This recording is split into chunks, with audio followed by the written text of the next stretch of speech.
Hi, hello, bonjour, namaste. This is Out of the Clouds, a podcast at the crossroads between business and mindfulness. And I am your host, Anne Muhlethaler.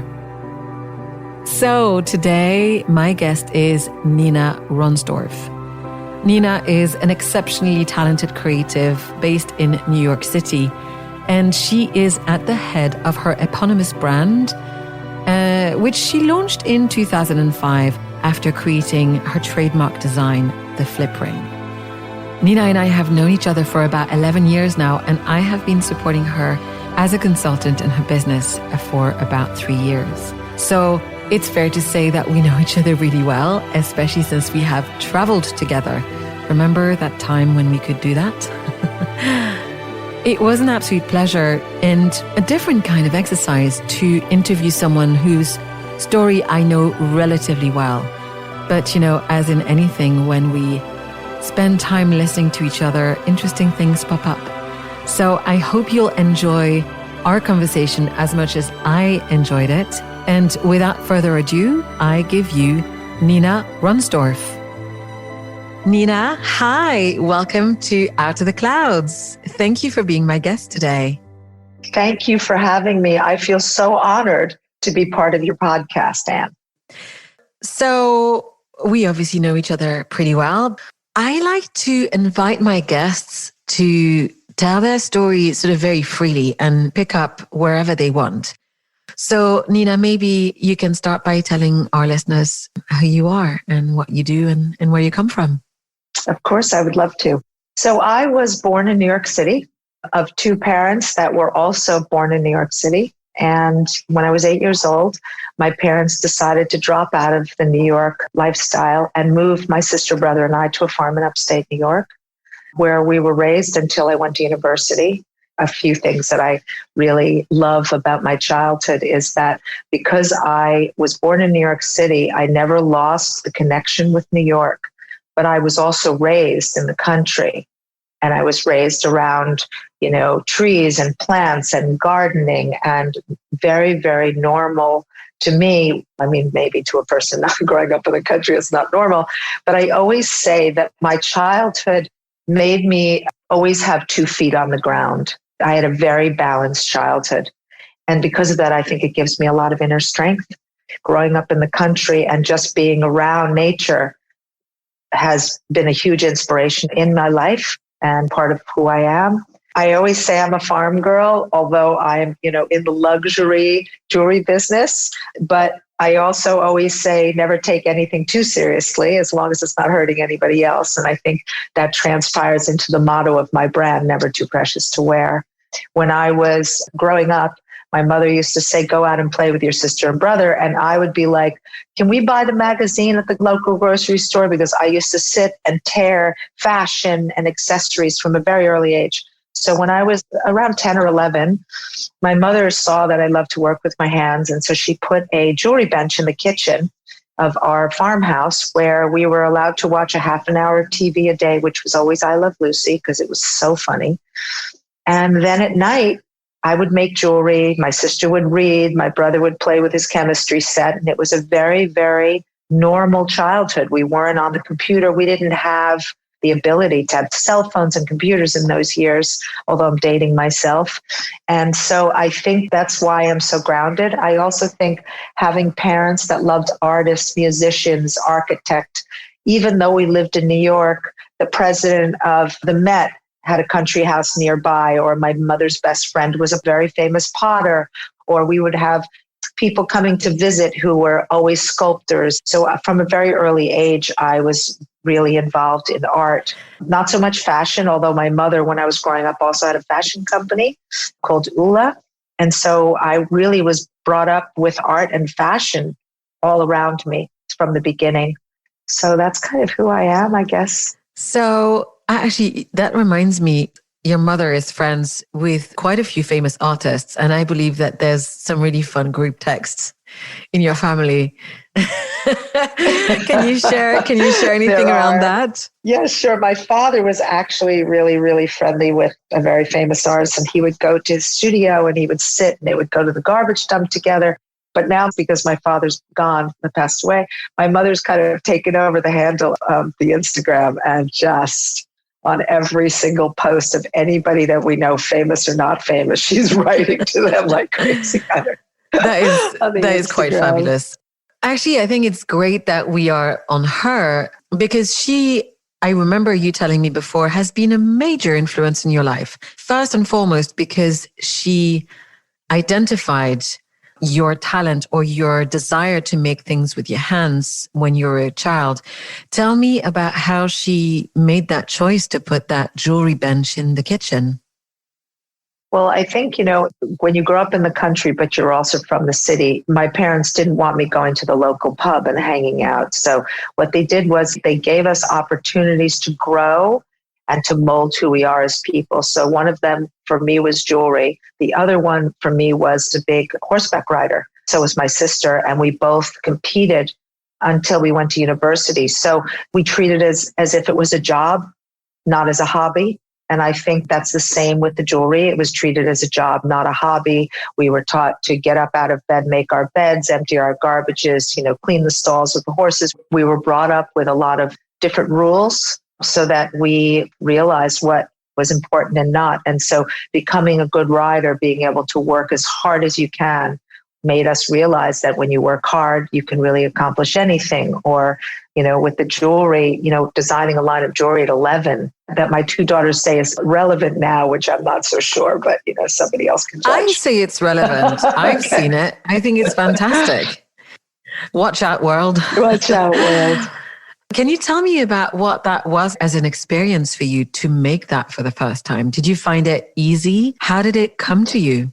Well, my mom introduced me to a few sculptors actually that taught me the lost wax process so that I actually could carve the wax pieces first.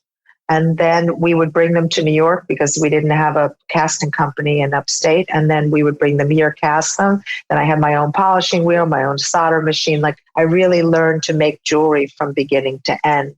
So when I went back into the jewelry business later on and launched my company, I understand how things are made. And I think that's really important. As a designer, you really need to know all the processes. Did you wear it?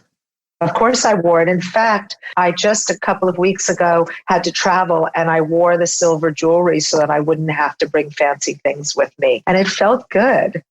That's amazing. You're going to have to share some pictures. Okay, I will. I know that your dad was obviously also a big influence on you, and he's no longer with us, as you mentioned. Can you tell me about what you feel is a lasting mark that he has left with you and your siblings? I think the most important thing that my father taught me was that money doesn't make the person, and that he was incredibly understated.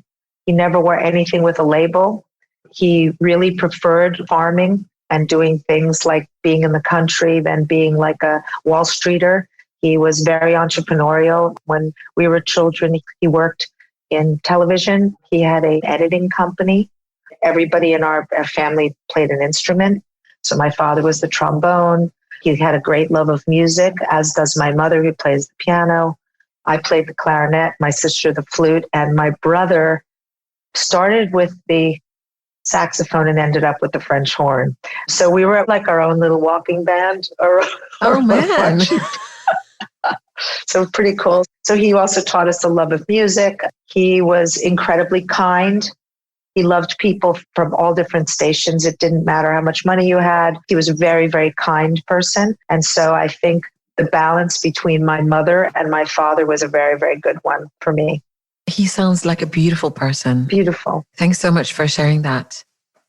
So tell me a little bit about what happened when you were in college. I remember you telling me that around that time, you started making some fancy jewelry. I think it was bracelets at the time. Yes, what happened actually was that I had this roommate who was from New Jersey, and her parents went to flea markets and they would gather all of these pieces of things and they would sell at flea markets. So it got me thinking about making jewelry again after I left home, and obviously didn't bring my jewelry branch to college with me. And so I said to my friend Lori, my roommate, we should start a new business and we should start making things. And I'll go to New York and I'll buy some gold wire and some things and make some creations. And maybe your parents can sell them. Maybe we can sell them, to friends, to schoolmates. So I went to New York and I bought all this stuff. And in those years, it was like these wild, like earrings were like really big and really wild and sculptural. So I had this crazy idea. And I would take very thin gold wire and I would wrap it around a broom handle, literally. And then I bought these gold beads and I would string this like spiral. It almost looked like planets. And they would be really long and really big, but really, really light. And I would wear them all the time. And in those years, I had a cousin who had a house in Malibu. So anytime I could, I would go with one of my friends from college and I would go to Malibu and I would wear the jewelry. And once I was at the Beverly Center and Lisa Hartman was in the elevator with me. And I think at that time, I don't know if she's still married to one of the guys from Kiss. I was like 20 years old. She asked me about my earrings.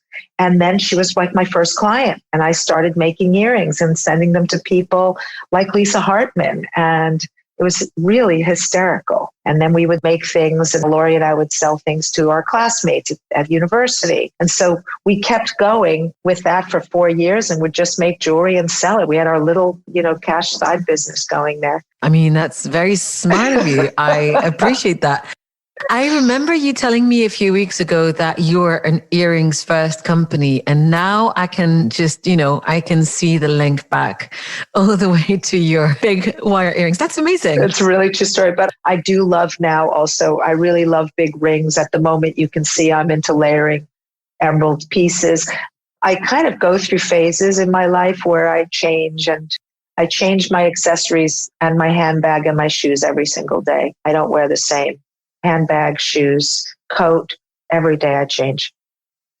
You have a decent collection. So that's true.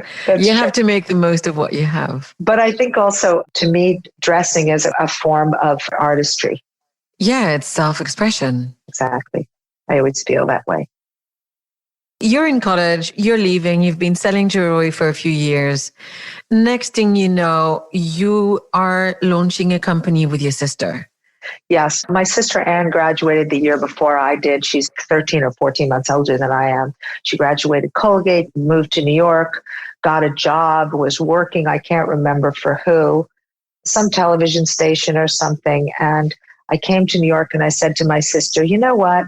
Let's be roommates and let's start a jewelry company. So we decided we were going to do it. My mother said, you can do it, but I'm not helping you with rent. Forget about it. So we went and asked my grandmother if we could live on her floor on 56th Street. And my grandmother was very kind. So of course she said yes.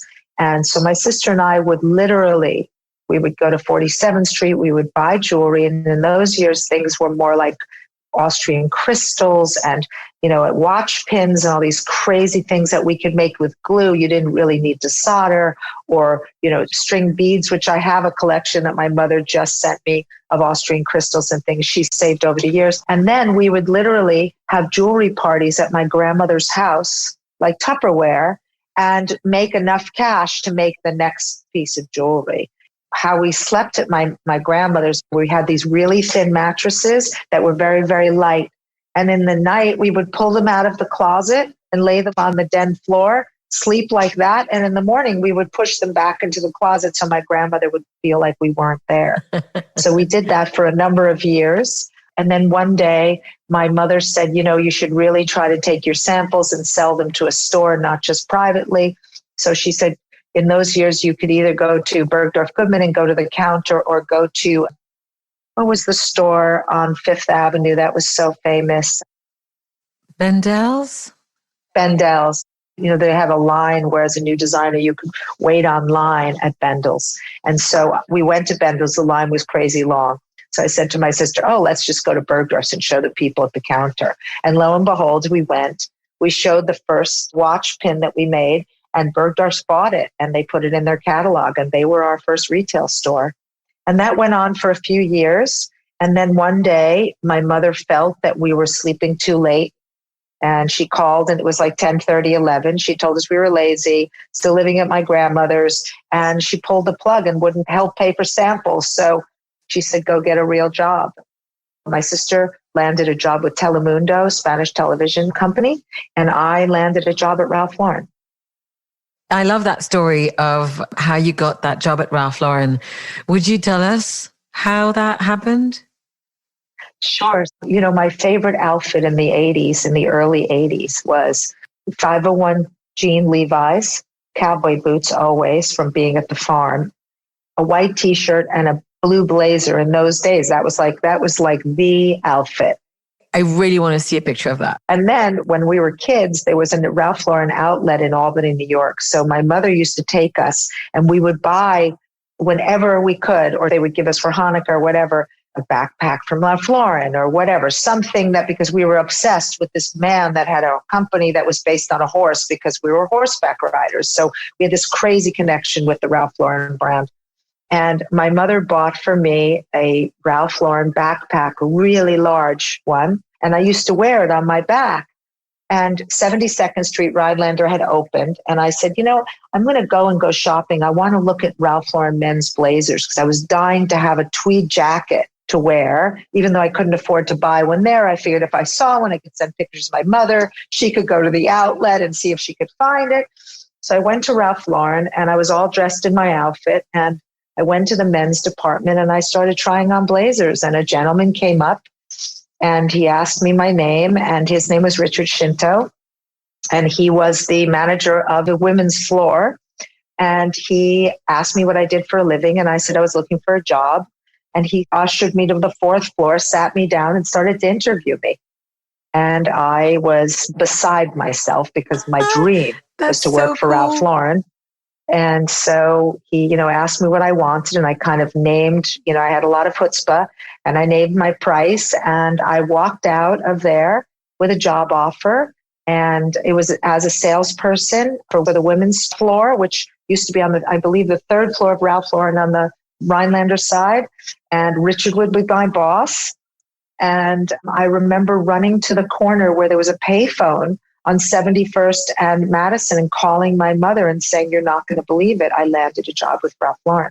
And then I was with him for a few years, which was an incredible experience. It taught me that the client comes first always, no matter what. He also taught me that somebody else has to always look over the budget, because when you're making something, you don't ever compromise quality. He taught me to always speak my mind. If I like something, say it. If I don't, say it. Because a lot of people in those years were afraid to say what they really thought. They thought maybe better to just agree with what he thought. And then I ended up going from the women's department because I was a selling machine. I basically made a deal with them that said, if I can sell 5 suede red shirts in a month, can I have one as a clothing allowance? So I literally worked for my clothes, and I was dressed head to toe. I was wearing all of this turquoise jewelry that I collected. And so when I ended up meeting Ralph Lauren for the first time, because he had never met me, I was hired by Richard. He was like, you collect jewelry? In those years, he was building the Double RL Ranch in Telluride. So we became connected, and I started to collect turquoise jewelry and things for him, where I would call my dealers. They would send me a box. I would go to 55th Street, because in those years it was still privately owned and they were working out of a townhouse. And I would go and show him what I had, and he would pick what he wanted for his house. And it was really a great experience. So I did the turquoise with Ralph. Then I went to men's roughwear. And then because I met this gentleman whose father was in the diamond business, they knew that I was a little bit educated on antique jewelry, diamonds, because first of all, I had my business before, which they knew that I had my own company. And then I married a man whose father was in the diamond business. So they wanted me more involved in the jewelry area at Ralph Lauren. So they moved me to work for this woman, Dina Cohen, who before she was actually the head of jewelry at Ralph Lauren, she was the secretary of Ralph and Peter Strom and used to answer the phone when it was a very small company. So she was very, very connected to Ralph and to his business partner. And so she was an older lady.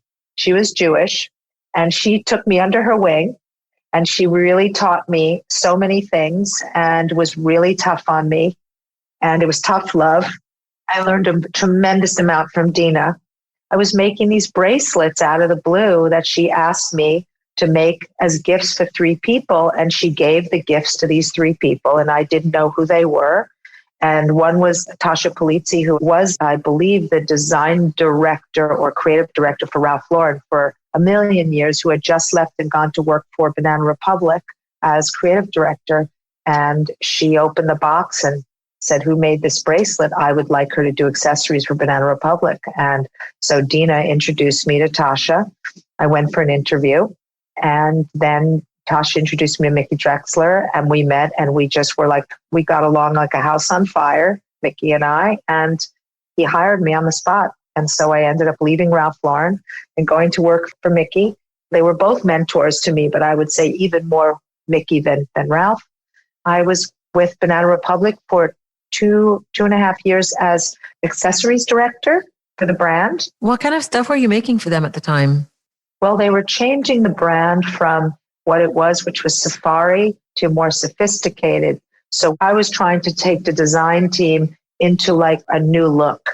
So we were designing everything from what it was, giraffes and animals, to more slick things. And it was everything from handbags to shoes. It was all accessories for Banana Republic. But also at the time, Banana was owned by the Gap Corporation, and they were doing licenses for other brands. And one of the licenses that they had was Ralph Lauren's luggage. They were sampling for these women called the Wafney sisters, who were Icelandic.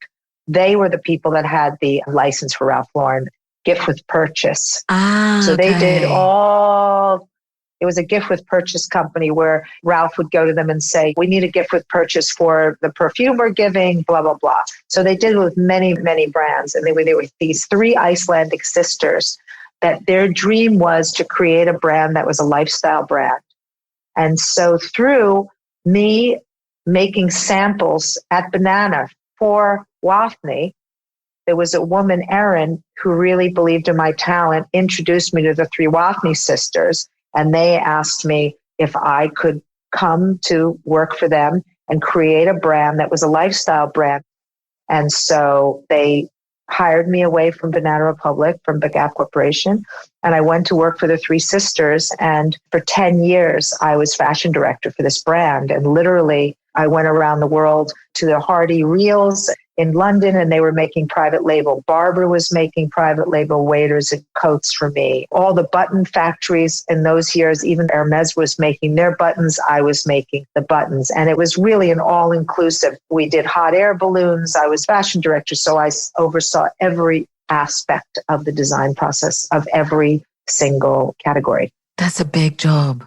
So I know, obviously, part of the reasons why you decided to migrate away from that, and that would be to look after your daughters. Tell us a bit about the importance of Kate and Alexa and family in your life. So when I met Jim, it was a true love affair, and we did everything that was the dream was to, fall in love with a man, similar background, get married, obviously get a dog. And then once the dog was our first child, Havana.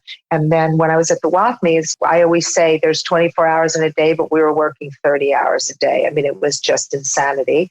And then I got pregnant with Alexa. And when she was born, I decided that as my mother was also home part-time, and how I wanted to be a hands-on mother, but I also didn't want to give up my career. So for a number of years, I think for 2 years, I tried to balance between being a fashion director and being a mother of 2, and also a wife, and all the other hats women have to wear. And so I asked the Wafneys if I could work 3 days a week, and they were fine with it. And so I started to work 3 days a week. So I was home in the afternoons with Alexa, where I could put her up for a nap or take her to the park. And, I always had help. So it was a really beautiful balance. And then when I got pregnant with Kate 2 years later, I asked the Wafneys if I could work 1 day a week so that I could really be home with both of my children. Because the one thing I noticed is when somebody's 2 and there's a newborn, that 2-year-old still needs their own time. It's not like you can throw them into one the jealousy becomes too big. So I needed enough time for both children. And then I realized that I really couldn't give them what they needed, the Wathneys, more than my children. So I thought I was taking advantage. And I basically said, I love you, but it's time for me to go. And so knowing that I couldn't be a full-time mother because I always need to do something with my brain and also work. It's just who I am as a person. And by the way, I love motherhood and there's nothing wrong with that if that's the choice that somebody makes. But in my case, I always have to work. So I left the fashion world and I went to work part-time for my father-in-law so that I could learn the jewelry business, and I worked on the trading floor. So tell me a little bit about that, because for people who are not from New York and who don't know about the jewelry trade or 47th Street, do you mind describing the trading floor and what that entails? Yes, it is a very, very small world. It is a very interesting world because it's very man-driven, because a lot of the diamond dealers are Hasidim, which is great, but you have to learn how to work together as a woman with somebody quite religious, which is a very interesting experience, and also to have them gain your respect as a woman. And I learned a lot being on the trading floor. It feels like if you could just imagine the stock market, but with diamonds. Trading and trading and trading and yelling and, and some of them are actually like that. It's not civilized really at all. You stand behind these tiny little counters and you really meet all walks of life, everybody. And it's very interesting and it's very inclusive in a lot of ways because, people used to come to 47th Street for a deal. Negotiation deals. A lot of negotiation and a lot of very quick moving things. And at the time, I was really learning the business from my father-in-law, who was, I think I'm 7th generation, or my children are 7th, I'm 6th. Is that what it is? I don't remember. And so I learned from Lee, who learned from his mother. And it was very interesting, who learned from their parents. And so, I think my husband's family's business started on Orchard Street in the Diamond Exchange, then moved to 47th Street. So I learned the diamond trade literally from that. I became certified GIA. I also went and studied color. So I did the color, sapphire, emerald, ruby. So I really got educated on, the pricing, the colors, how it should work, and just how to work in a trading with commodities. I mean, it's a commodity. Stones are a commodity. So it was very, very interesting. And then one day you created the flip ring. I would make jewelry for my father-in-law's booth on 47th Street. And one day I started designing different things for the window, and I saw a rose-cut diamond, and I thought, wouldn't it be fun to have a rose-cut diamond, because rose-cut diamonds always look like it's flickering in candlelight. And so I thought, wouldn't it be fun to design a conversational piece that flips back and forth, that catches the light, that people can talk about, that moves, because I love things that move. I love diamond beads. I just love the fluidity of the rose cuts. And also it's the same thing with the fringe ring that we do, and many things, like even the necklaces. I like things that are not stiff so that it really kind of moves with you. And that's how the flip ring was born. And the woman came in who happened to work for, I believe, W. And she was like, wow, that's amazing. Put it in W. We got our first press, which was so funny. And then a girl that I knew that was repping jewelry designers came in. I had known her from Ralph Lauren. She came in and she said, I'm flying to Stanley Korshak in Dallas for another jewelry designer. Can I take a few flip rings to show Stanley Korshak and Melissa? And I said, sure. And so she took them. And the next thing I knew, I was on a plane going down there and doing my first trunk show. It was incredible. They were incredible. It was a credible opportunity. And I met some real characters down there in Texas. And I came home and my husband said, you really should leave my father's business and start your own company. And that's how Nina Runsdorf was born in 2005. Yeah, I love the fact that you named the company The Other Jewelry Company, LLC. Yes. Well, actually, that's Jim. That was Jim. Because he was like, my father's company is Ronsdorff Inc. So we'll just call it as a joke, The Other Jewelry Company. It's really funny. So we did do a DBA, Nina Runsdorf. So we don't truly use The Other Jewelry Company much. But Jim was such a huge personality and was so funny that it is just so funny. Yeah. I'm not sure whether or not you want to talk about Jim, because obviously I know that just a few weeks after you incorporated the company, he passed away from a boating accident. Yeah, we can talk about it. I mean, it's been almost 16 years. It will be 16 years, October 24th this year.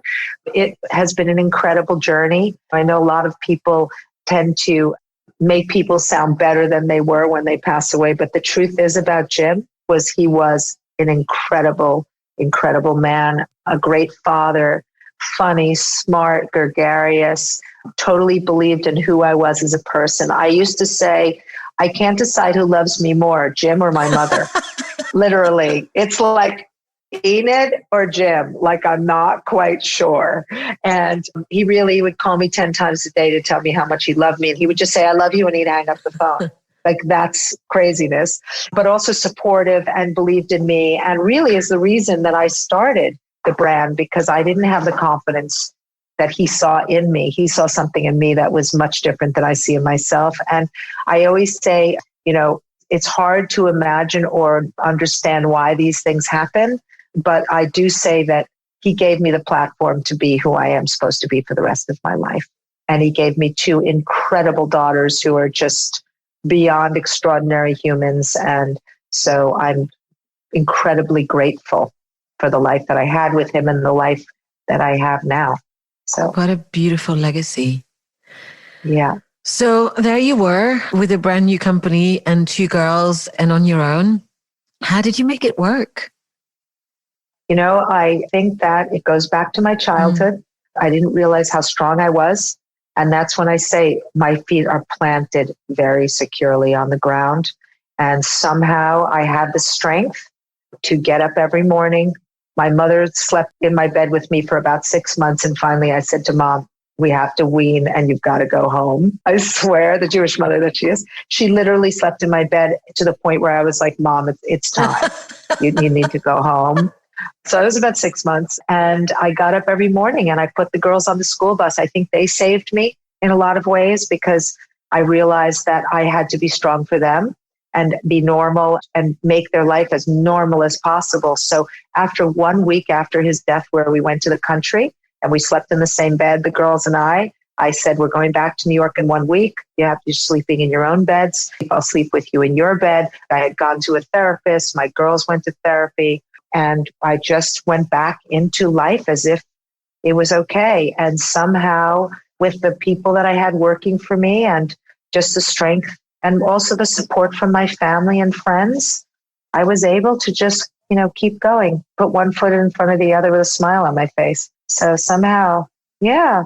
And it actually has made me a much better person than I think I ever would have been in my life. I think that I would have never accomplished what I've been able to accomplish, because I would have been also the role of not only mother, but also wife. And, it just became different. And I became the mother and the father and also the head of my business. One of the things you said to me yesterday was that sliced diamonds is the stones that have put your company on the map. And you often describe your company as stone driven. Do you want to tell me a bit more about that? Yeah. So my favorite thing is to either go to Tucson or go around the world, travel, look at diamonds, look at stones in India or Germany or wherever I go to buy stones, and then buy them, not necessarily knowing what I'm going to create. However, I would like to say that I also usually kind of have a feel for what stones will be like the next category that people want, the next trend, but without being trendy. Sure. There are certain stones that come in and out of my designs because it is feeling more trendy to me. And then there are certain stones that are always part of my line because it's just a staple in my collection. For instance, emeralds are always a staple in my collection as color. I would say that opals are always, from all different parts of the world, are always something that is in. Sliced diamonds, always.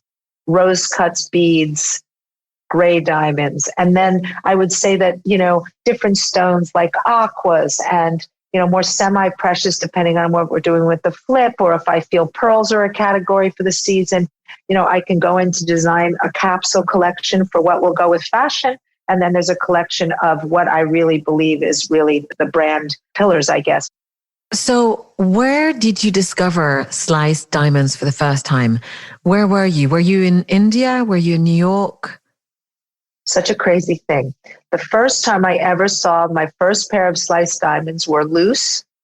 I was doing the couture show in Las Vegas, but they also have other tents where people come from around the world to sell loose stones. And I went shopping at one of the tents, and I found the first pair of slices I had ever seen in my life. I didn't know what I was going to do with them. They, at the time, were not that expensive, but they were really big pieces. They were about I would say 1.5 inches each. And I just was like blown away by the fact that they still had fastening on the top, even though they're flat, that they still have a quality that looks like nature, but that they're still diamond, and that they were industrial quality. But I really wanted to create something that just looked like nothing anybody had ever seen. And I was blown away by this pair of stones. So I brought them back to New York, and I made my first pair of sliced diamond earrings. And I remember the first time that I went to a trade show, I was wearing them. And a woman came up to my booth, and I was a young designer in a tiny little booth. We would stand behind this little tiny counter. And she basically came up and she looked at everything I had, and she said, "I want to buy what you're wearing." And I said, "They're not for sale." And she said, "Then why are you wearing them at a trade show?" And I said, "Well, I've never worked in this material before, and I'm not interested in selling them." And she said, "Well, then you really shouldn't be wearing them." So I put them away. And every day she came to the booth, and every day she said, "I want to buy those earrings." And so, of course, by the last day, one of the girls that worked for me said, "We need to pay for the booth. We need to pay for this. We need to pay for that. They're $60,000 or whatever it was." She was like, "Sell the earrings." So I ended up selling my first pair to this woman who still has them. And that's how I discovered them. However, I think 2 years later or a year later, I went to India. And that's when I started buying up as much large slice as I could, because as it became more of a trend, the prices were going up. And so I started collecting the larger pieces and creating full lines out of it. And now, it's become a category in the jewelry world, sliced diamonds. But I really think that for my brand, the flip ring is extremely iconic to me, but people had worked in rose cut diamonds before, maybe not a flip ring, but nobody had worked in the sliced diamond material. And I think that's why it became so special for my brand. Yeah, I am so happy that we still have this great article in WWD that dates back. I can't remember if it's 2007 or 2009. I'll have to look it up. By our common friend, the person who introduced us all those years ago. Yes. Sophia Shabot, who was then covering fine jewelry and accessories for Women's Wear Daily. And I remember reading the article that she said you were also working in colored slice. So you had also dabbled in sliced rubies and other stones? Oh, yes. So after I started the sliced diamonds and people started to work with sliced diamonds, I thought, wow, how interesting, people like slice. So a lot of the dealers started to come to me with sliced rubies and emeralds and sapphires. So that also became a category where I was working with it, but then I stopped working with sliced color because I felt it became too commercial. I always have sliced diamonds, but I gave it a little bit of a pause for a couple of years and started to work in all different other materials. And then I think, 2 years ago, we redid the Phoenix because I thought it would be really fun to do sliced diamonds and bring them back with a fresh coat of paint. So we did them and added enamel. They're very architectural. So I'll make sure to put links to this collection so people can go out and discover them for themselves. Really very, very special line. So then I want to tell the story of how I met you. Oh, sure. So this is such a fun story. So how Anne and I actually met is so organic and so wonderful, because I think when things like this happen in life, this is how it should happen with everything in life, really. Nothing should ever be forced. Everything should always be organic if possible. So Sophia, who wrote this article and who was so sweet, and she said, people are going to copy you. You need to be known for the sliced diamonds, blah, blah, blah. To thank her for writing the article, I gave her as a gift a lip ring. I think it's a light pink lip ring in yellow gold or something. And she just wore it all of the time. And at the time, Anne was working with Louboutin. I forgot your title at Louboutin. This was in 2011. I think I had two of them at the time. I was both general manager in the UK, but I was also looking or starting to look after global comms because the 20th anniversary of the brand was coming up.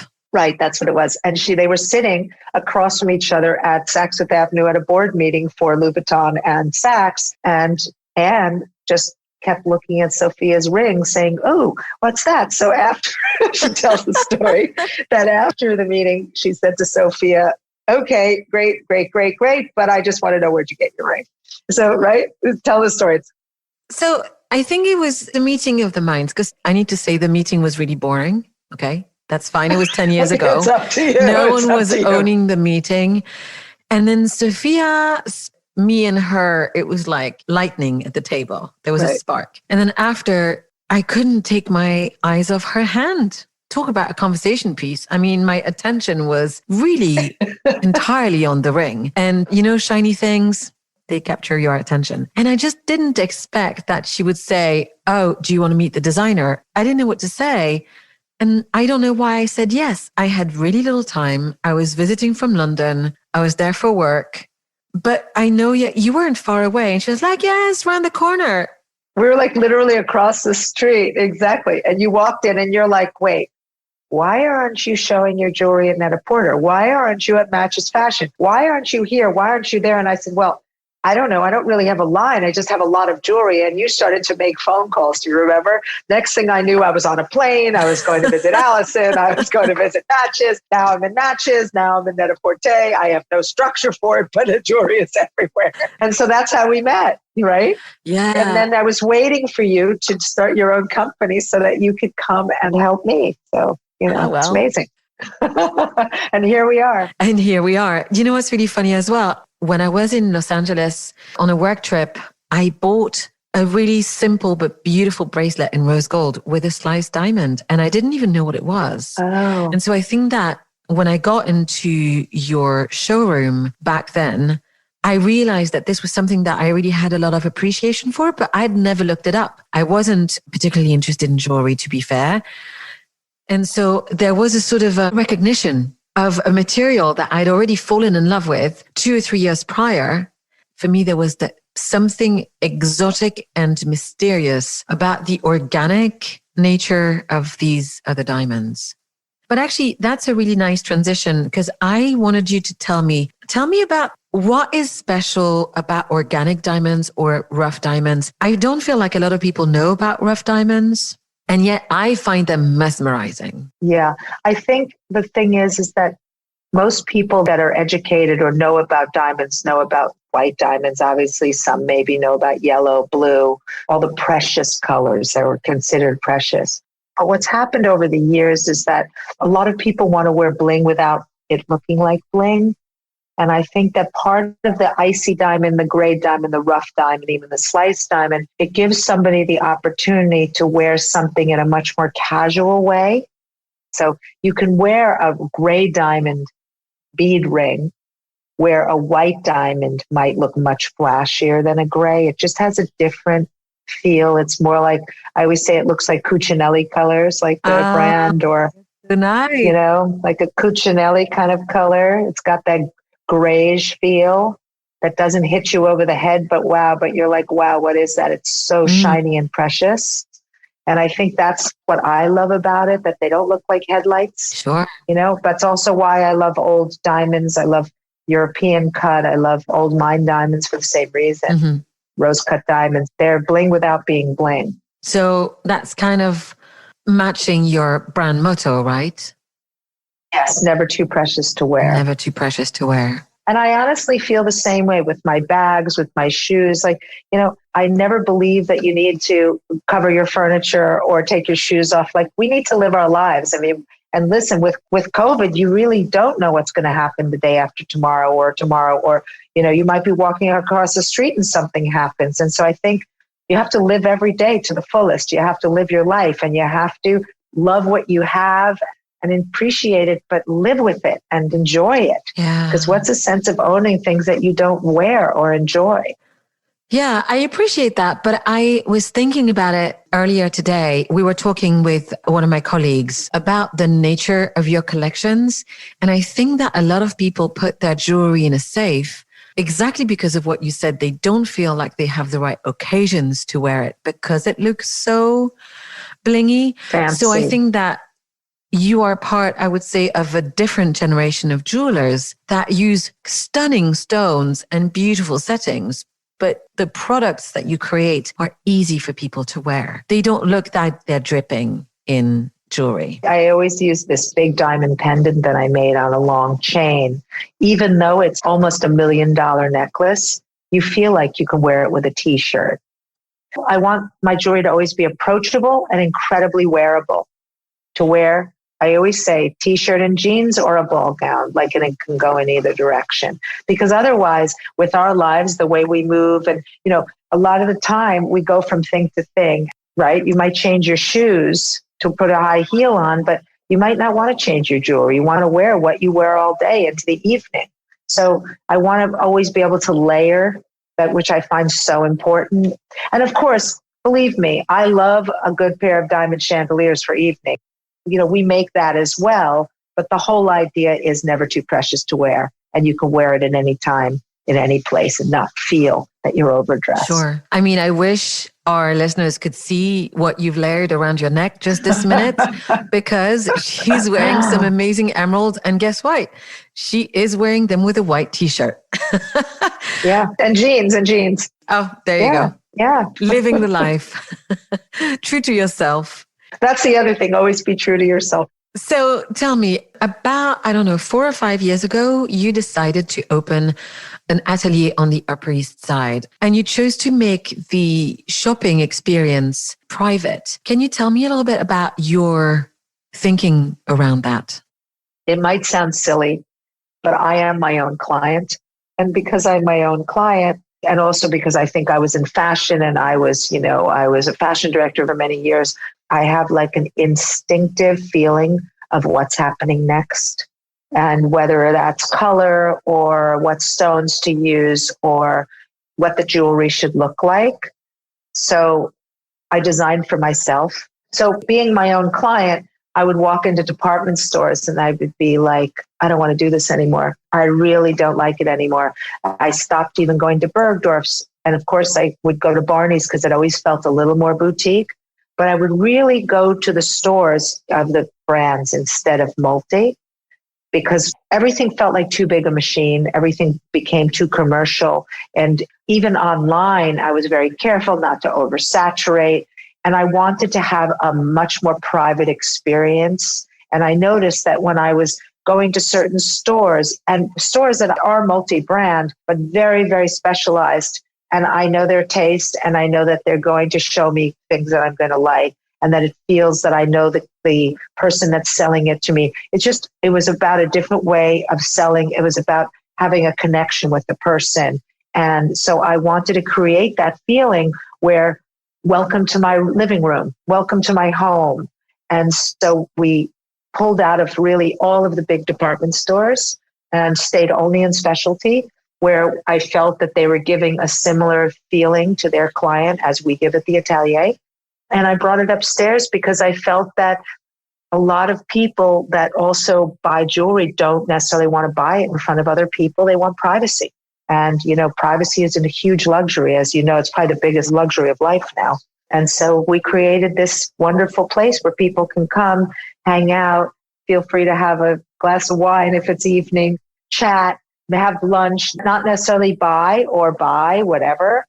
I love the fact that they come and I know their families, and it's like, we go back to family doctor, family jeweler. It just feels more like I'm going back to my roots where it started, and it just feels better. But with that being said, with COVID, we've had to kind of also rethink a bit and become more digital, which has become very interesting. And I'm much more open than I was before. And COVID has a lot to do with that, I would say. Sure. Yeah, that makes sense. I wanted to ask you about jewelry online, but also about the future of retail.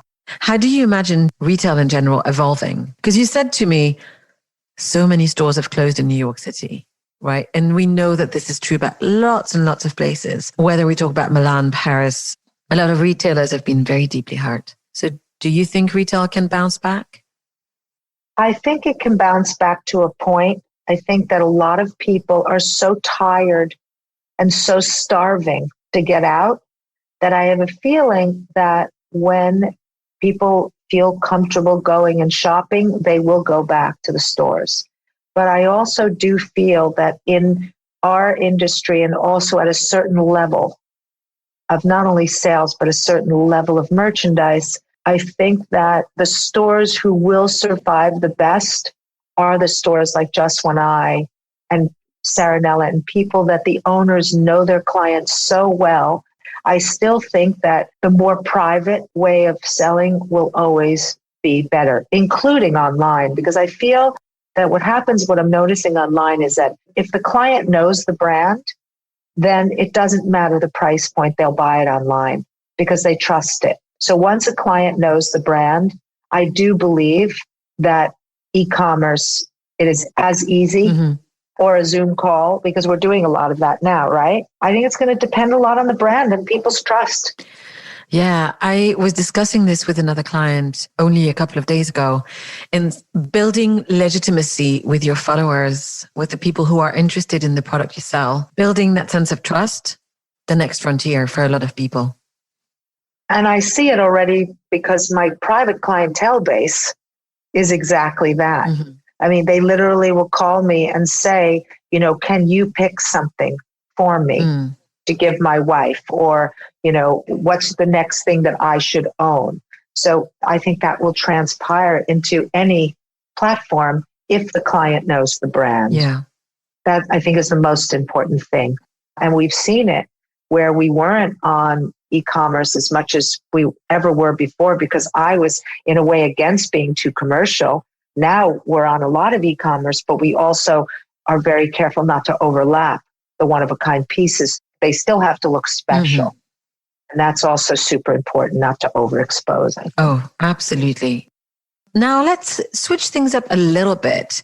I was rereading the interview that you did with the Financial Times last year. And you said that your mother taught you to hunt for treasures. And that interview in particular was really about your passion for timepieces and the watch collection that you inherited from your great uncle. And that's pretty special. And that started you as a collector. Can you tell us a little bit about that? Yeah. So my uncle was actually on my father's side, was a watch collector, but my mother loves to just go to all of the, the antique fairs and the flea markets. And so from a very early age, my mother would take me hunting for treasures. And that's how I made my first bracelet with the beads that was given to Tasha. That's how I got my job with Mickey. Like it all transpired. And even when I was in my 20s, when I moved to New York, I would spend every Saturday on 26th Street at the flea market running into Andy Warhol and all these incredible people that also were always hunting for treasures. Yes. And that's how I found my first crazy watch that I loved that I made into a pin. That's how Niana started, was from these crazy ideas that I found from flea markets. And it's really my mother's hunting for treasures. And it's so funny because I've passed that down to my children. Both of my girls love vintage clothing, accessories. Amazing. Yeah. So my mother really taught me that. And she's always hunting, whether it's an opal strand of beads or a, amazing chair. It's anything, not just jewelry. And that's how the watches started. So I would go to these flea markets and I'd find these crazy broken watches. And then my uncle would teach me about them. And then when he passed away, he left me all of his watch collection, which is extraordinary. So I learned all about watches from him. And I'm obsessed with the way watches work inside, with the movement of watches. And so when I first started Niana, I was making these crazy pins that were out of the inside of watches. I'll have to dig them up and show them to you. I would love to. I remember seeing a couple of archive press articles, but that would be great. I remember you telling me that you are thinking maybe one day collaborating with a Swiss watch brand. It's something that I would absolutely give my eye tooth for. I would love to do a collaboration with a watch brand. Which brand calls to you the most? It's Breguet. It's the Breguet watch brand. And for two reasons. One is my late husband's favorite watch, which I've been wearing for years, that I gave to Alexa on her 21st birthday to put away until she's older, is the first flight watch from Breguet. It's a moon phase. But one of the other reasons is because they were the first traditional watch company to ever make a wristwatch for a woman. Okay. And I would love to do a woman's watch for them. And maybe they let me do the watch face out of sliced diamonds or something. Oof, that's lovely and exciting. Right? Yeah. You could carve in the numbers and do how the old watches had those glow in the dark numbers that could be painted on top of the sliced diamond. And I know it could be so extraordinary. Ooh, I didn't realize you had ideas already. Okay. Well, here's something to cross our fingers for the future. I also wanted to ask you about art. So I understand that your parents were surrounded by a lot of artists and they themselves were art lovers and musicians. You have become a collector. I feel like you're a serious collector in the sense that you really think about your purchases. So I see you being emotional about some of them, but also very tactical. Can you tell us how that started and how that's working for you? Yes, of course. Well, it's one of my favorite passions is collecting art and sculpture and porcelain. So I love, love, love to collect art. I always have. And I think a lot of it starts just with my feeling, the same way I feel about forecasting fashion. I have a thing about kind of the next thing that's happening in art. I also buy what I love. I don't buy for investment and I never buy to sell, because if you buy to invest and sell, then it doesn't feel right. I also like to try to know the artist unless they're not alive so that the energy around me is really positive. And I collect what I love. That's it. I just collect what I love. And I've been very lucky. Where do you go for inspiration? If you wanted to advise someone to get started or get knowledgeable, where would you send them to? I would send them to all the museums to look at all the different collections, whether it's contemporary, modern, Renaissance. I would get completely educated in what you love and then start going through the art galleries and going through internet and just really trying to get a feeling for what you love. Because for me, it has to move you. I live with my art. So I live with everything around me. To me, everything around me is art, whether it's my table or, I look at everything as art when I look around the room. I don't buy things unless I feel like it's like artistic. It's just, I can't. A true aesthete. I don't know how to say that word in an English accent. I apologize. Okay. Actually, remind me, there was this amazing artist that your friend Emily put on your radar last year. You bought one of her paintings. She's based in New York. Sarah Hughes. Sarah Hughes. That's beautiful. And Amelie just wrote to me the other day, make sure nobody brushes by them because she's doing incredibly well. She's really got up in value. So Sarah Hughes. Oh, her stuff is amazing. Colorful, amazing paintings. Mm-hmm. So I know that you're a really big traveler. You're a proper spends months out of the year out of the country kind of traveler. And obviously that hasn't been the case for a while. And in a Forbes interview from a few years ago, you were asked what was your favorite city outside of New York City, and you couldn't give an answer. Is there more clarity for you now that you've missed traveling so much? Is there one location that you would do anything to go to? I think country-wise, Italy. All right. Because I just love the Italians and I love their sense of humor. I mean, I love Rome like crazy. I mean, I love Florence, but I really love Rome. I love the history. It just blows my mind when I see those artifacts. I do also really love Istanbul. I love the East and the West, and there are a lot of places on my list I haven't been. I also love London because it is so civilized. I would say probably if I had to go anywhere just because it's also summertime, it would either be to get on a boat and sail Greece and Turkey or Italy. Any of it sounds great to me. I'm dying to travel. But however, I also have really loved being home the last year.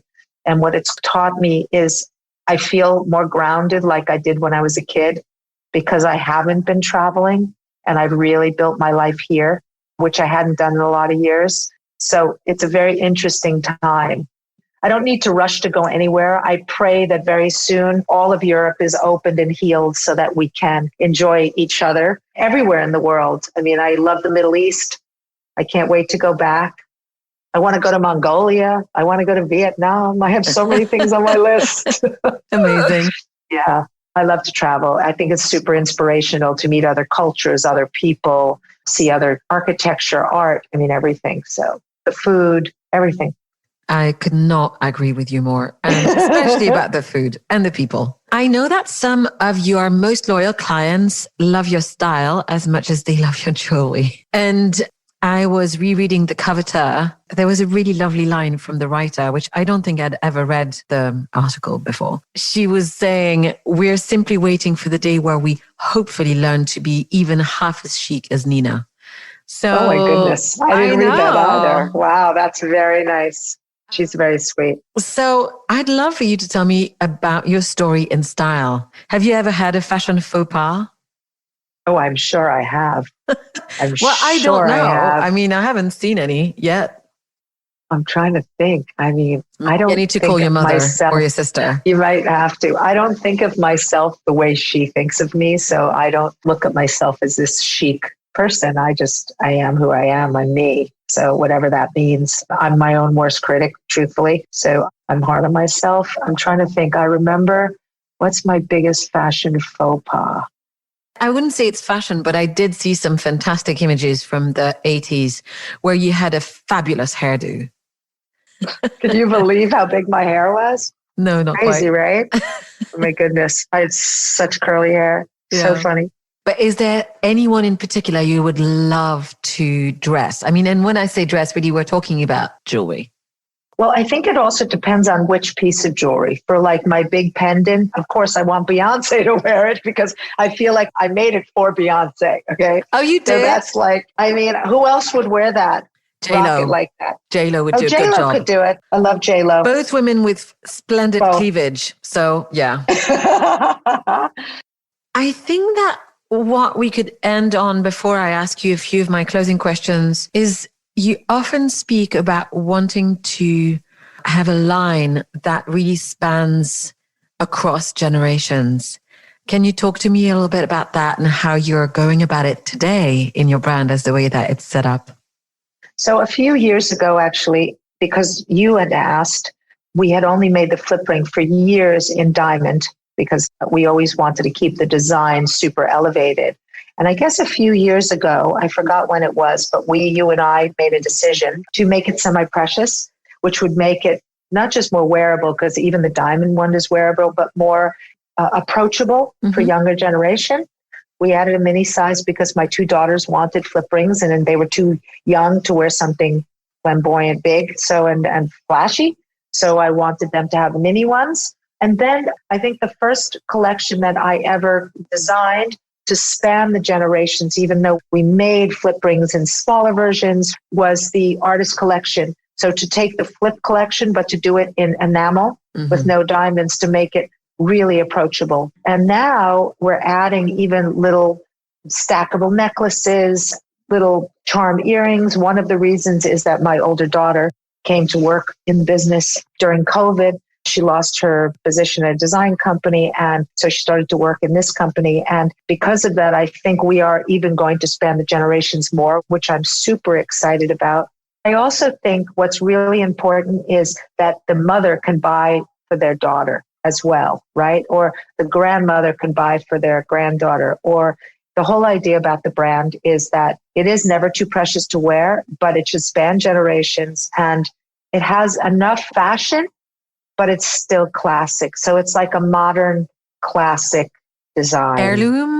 Heirloom. So it goes generation to generation so that, using Hermes as an example, or the Kelly bag mostly, when you think about the generation after generation, or any of the Hermes bags that are collectibles, looks most of the time where it can be an heirloom piece. And that's how I came up with this All That Is collection. It came out just at the right time, really, because it was inspired by my diamond collection, which I wear all the time. You see, I'm wearing the old diamond earrings. and I had made a necklace, but I wanted to do a more modern classic version of the European cut diamond collection. You can wear it all the time, like you got it from your grandma. Mm. Ah, you just reminded me of something. Probably the only piece of jewelry that I have that used to belong to my father's mother was a pinky ring, and it was gold and really tiny diamonds. How funny. Interesting.